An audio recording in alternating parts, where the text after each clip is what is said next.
want to tell you how I saved 82% on my most recent cruise. We just took a casino cruise on Holland America, and it was a joyous time. It was so hard to come back.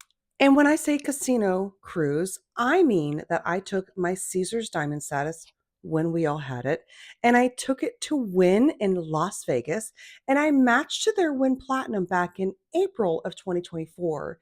And because I stayed 2 non-consecutive days, I was able to book a Holland America cruise for two at a deeply discounted price. I did have to pay taxes and fees, and we did pay for a room upgrade and some other upgrades. But that's not the only place we saved money on because of points and miles.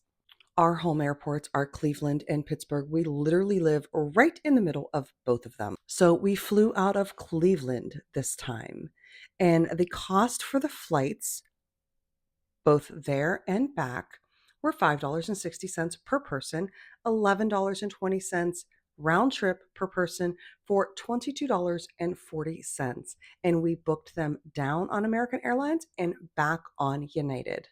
Then, of course, when you have a cruise, you want to make sure that you get down there a little early.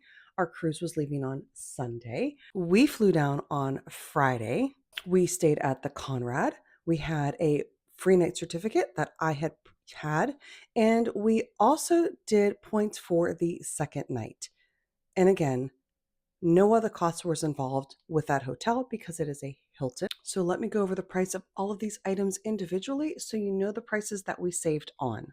Our American airline flight down to Fort Lauderdale would have been $815.94. And again, we spent the $11.20. We did upgrade that flight, and we spent $146.80 for that upgrade to premium economy. Our flight back would have been $1,456.94. But again, we spent that $5.60 per person for $11.20. We did do an upgrade on that one as well. It cost us $252. Now, as I mentioned, we stayed at the Hilton Hotel and we stayed at the Conrad. That cost for that hotel would have been $1,702.82, $1,700 for 2 nights in a hotel. And I spent a free night certificate and 95,000 points. The cruise itself would have been $3,827.70 had we paid for that room in cash. We also did upgrades. We did the Orange Club, and we booked a balcony versus a room with a view, and that was $1,310 for a. The trip in and of itself would have cost $9,512.22 had we done this all out of pocket. And we only spent $1,708.80 for a total of 82% savings. Now, in this points and miles world, people are saying, oh, well, this isn't really savings if you wouldn't have spent that money anyways. Well, I guess there's areas of gray. I love vacations and I love my time away and my history and my culture. That stuff I love. And I have found that that gives me a little bit more peace throughout my day and throughout my week, knowing that I have something coming up to look forward to. So in the grand scheme of things, would I have spent $529 per person per night on this 9-day vacation? Absolutely not.